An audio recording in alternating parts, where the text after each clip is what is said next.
Dr. Shiny. Ya. Dr. Shiny. Aku saya bosan ada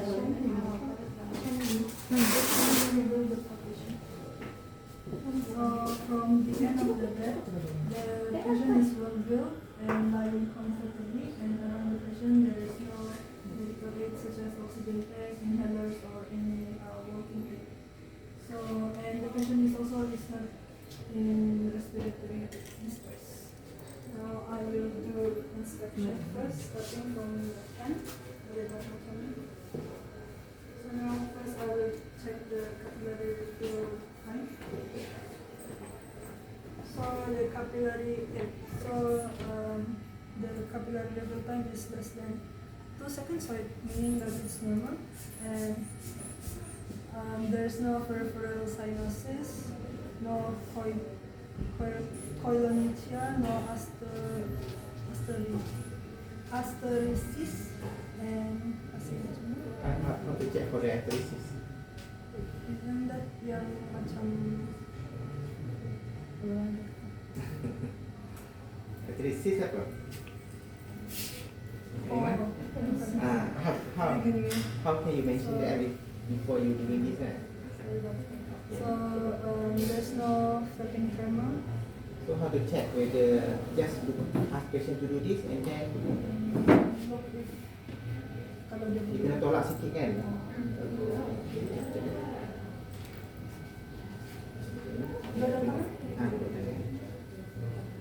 Buat dulu satu lah.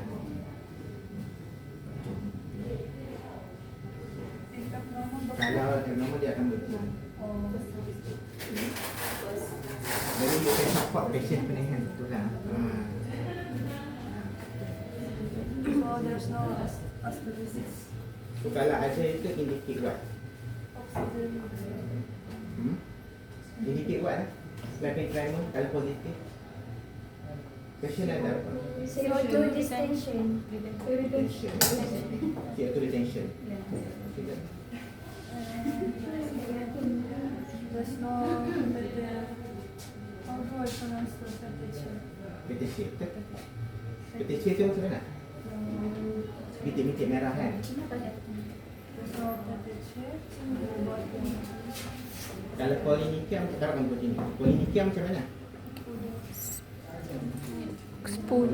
Ya. Spoon. Ha? Koilonychia spoon. Spoon shape. Spoon nails. Kalau limfonikia Leukonicchia.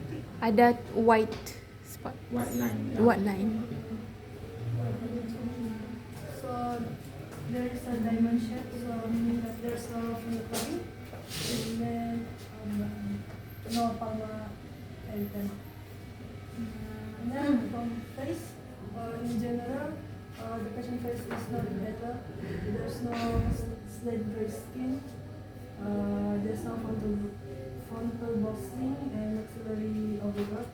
And for the Kalau eyes, frontal bossing indicate what? Ada sini feature kan? Kena check pulse tak? terus itu Kalau check dia tidak boleh, saya tidak pastilah. belum check pulse. Kena check. Belum. Oh, pulse Kita cek ya. dalam Kalau habis minum semua. Boleh finish tak masalah. As long as you don't miss the that part. It's okay. So, there's no wrong tengok bawah, there's no jaundice. Tengok atas, there's no Cuma pasal dua-dua terus buat kan? Oh, masih paksa tu kan? Saya tak boleh. Tak macam pelik pula. And then for mouth in general, there's no angular stomatitis. Pada buka mulut Dan kalau stomatitis macam mana? yang si bintik nanti dekat Indicate what? Kalian dia mesti cek ni ya? Yes. Next.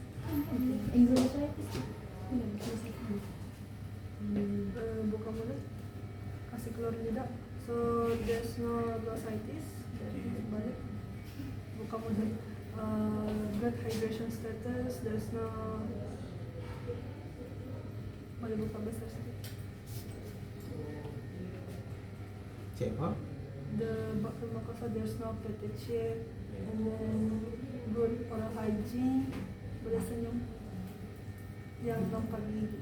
So I want to see the gum hypertrophy. Apa? Gum hypertrophy. Oh. And then kemudian baru tu check the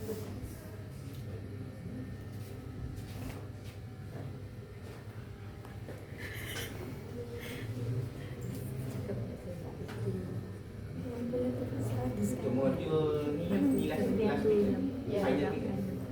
Cuma kami So assume that the patient is normal, then the radar pulse is 80 to bukan 77.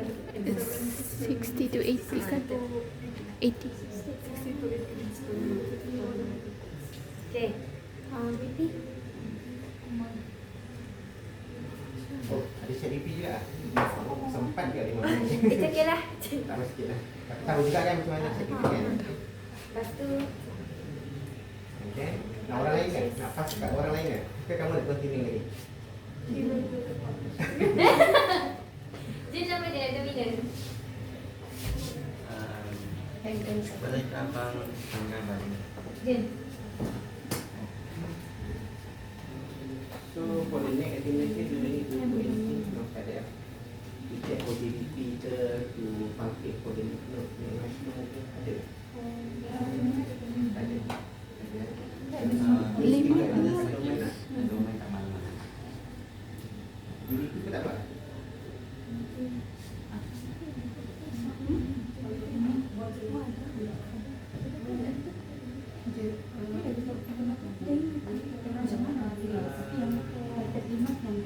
Usually for the abdominal examination kan, so we need to put our hand at the same level of the patient's abdomen lah. So it's better if we sit down such patient and then so kita punya abdomen tu macam begini lah, macam satu level saja dengan patient punya abdomen. Kalau begini macam tak apa rasa Dekat sikit lah kau je. Malu. Okay. So for the palpation, you need to cover all 9 quadrant. All 9 quadrant. Kalau sini you just remember lah, umbilicus ni adalah the center one. So suppose you kena palpate sini, ni suprapubic, ini apa right apa saya perlu right iliac fossa. Ni left right fossa and then left lumbar region. So this one umbilical. So basically you kena palpate all 9 quadrant lah. Kalau you just put here and then you miss the lower part. Right. Just imagine yang ni tengah lah, tengah. So you just cover dia dulu ada apa. Boleh?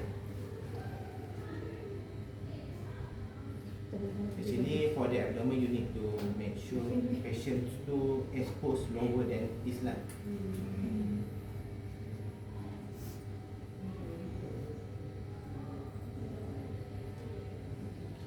Palpate to make sure dia punya palm tu more than half lah touch the patient. Pegang begini lah. Ha, betul.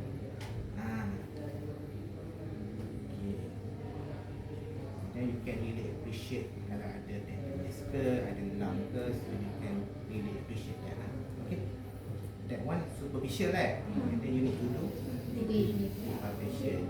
Macam mana nak buat deep palpation? Use both hand. Barulah deep. Okay. And then you get from any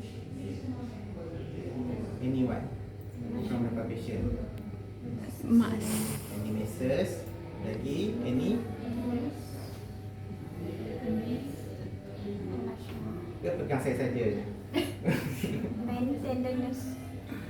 For tenderness, okay. There is no masses and Okay, good. check for the liver. The abdomen is apa, hard ke soft ke apa? Is Consistency. soft. I'll check for the liver.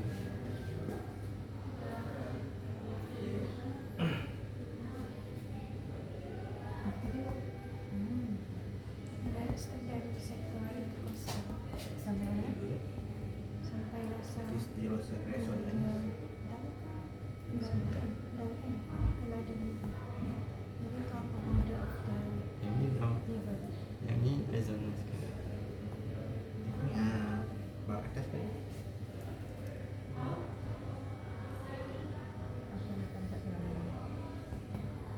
still resonant.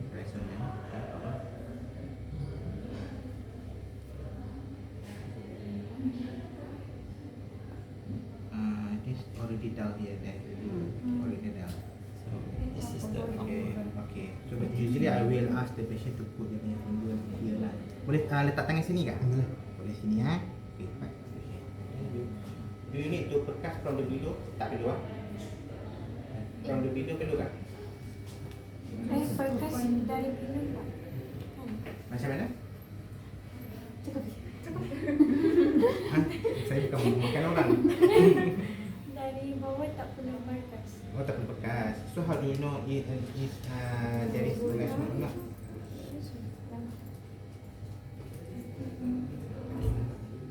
I think we need to percuss and when we measure if Measure lah. yeah. Because this is not abdominal examination, right? This is under hematology examination. So usually the examination will be more will be simpler than the examination. So I'm not sure how they teach you lah about the hematology system. Macam mana? Kena measure ke tak? Just ke macam azab dia ke apa? Tak ingat? Tak ingat. Macam apa lagi? Okay. and check for hepatomegaly, Murphy sign. So sekarang bila saya cakap bang tarik nafas, tarik nafas, tarik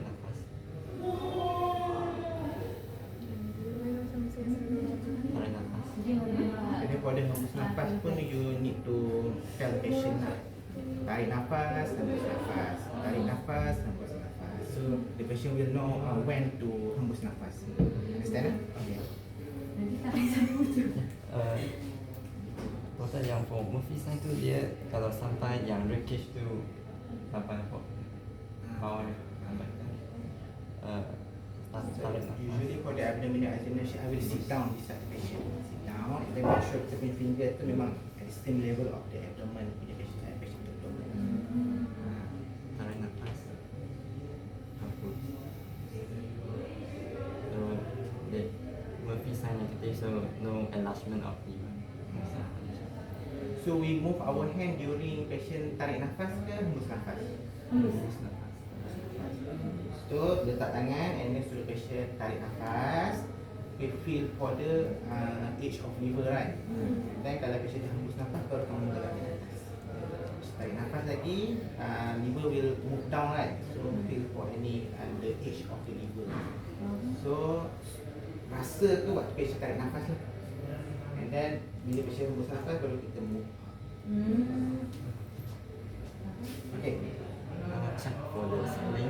Obviously, okay. Sama juga, okay. Okay. Hembus. Tarik nafas. Hembus. Tarik nafas. Hembus. Feel for the edge of the skin. Kalau ada lah. Tarik nafas. Hembus. No sign of splenomegaly. Itu saja. Ada lagi ke? Kalau saya tak suka saya guna sini. Saya suka guna sini lah. Sesuai lah. Macam ni. Okey, tarik nafas. Hembus. Tarik nafas. Hembus. Tarik nafas. Hembus. Tarik nafas. Hembus. Tarik nafas. No split enlargement. Tapi it depend on you lah yang mana you suggest the apa orang cakap specific punya position lah. Okay. And then after split, and then if there is no spleen enlargement from the palpation, do you proceed with percussion as well? Skip terus. Betul? Since saya tanya soalan sebab saya pun tak tahu kan. Skip ke atau kena buat lah percussion? Tidak kena sebelum tu. Dalam slide cakap apa? Dalam Saya pun dah sebutkan. Hematopoietic ada ke? okay. So there are two techniques how we can look at psychics. This one is quick drill. And then satu lagi, saya lupa nama-nama ni. Apa satu lagi nama? Ke tak ada? Ni yang kamu kena pakai. This one is satu lagi shifting dullness. Shifting dullness. So, diorang ada buat dua-dua ke buat macam mana? Suara syurga. Shifting dullness only lah. Okay, proceed shifting dullness. How to do that?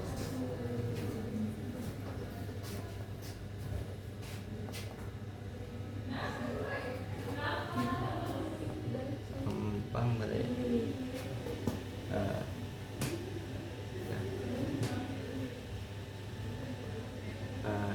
There is no shifting down. Sebenarnya kita dengar apa? So usually for the shifting dullness, okay.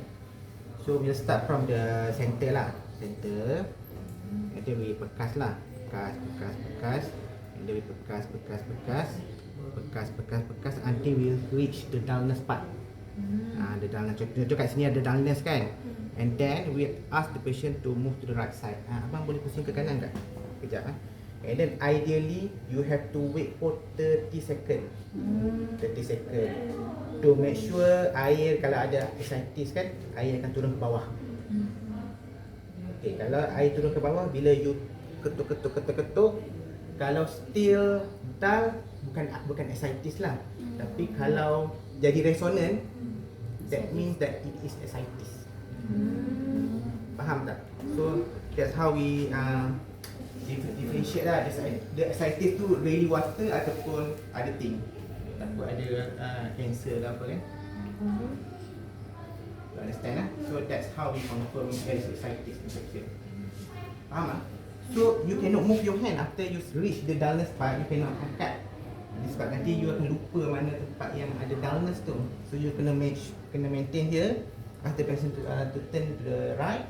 And then wait for 30 second. Kalau masa tak cukup apa semua, you have to mention to the examiner, I want to wait for 30 second at least lah. And then baru buat satu lagi percussion. So kalau dullness, maksudnya bukan ascites. Kalau resonant, it is ascites. Okay, ada tak? Second. And then after ascites, Tunggu 30 second. 30 you need to start it from the below, from the lowest part of the limb. Tapi mesti body prominent lah. Kalau saya akan start dari sini lah. Sini. So kalau ada, kalau tak ada, you proceed lagi sini. And then kalau tak ada, you proceed sini. Katakanlah dekat sini tiba-tiba dah ada kan? Dah ada kan? So no need to I think you need to proceed juga sampai you kalau sini tak pedulah lah, mau proceed sebab of course dekat atas tu akan ada juga, betul tak? So lagi rendah dia punya edema tu, lagi severe dia punya fluid accumulation tu lah. So that's why I will start from the lowest part. So kalau ada, sini lah. Kalau tak ada, you proceed sampai jumpa ada. Kalau tak ada lah. So your question tadi kena start dari sini ke tak? I will personally start from here lah. Okay, doktor. Kalau contohnya dia punya fluid punya accumulation tu teruk sangat sampai sini pun ada. Kalau you start dari sini, so mungkin dia punya severity tu you underestimate lah. Faham? Okay. Ini kalau tak ada baru you pergi ke medium illness, pergi ke body prominence up to ni level lah. Okay, doktor.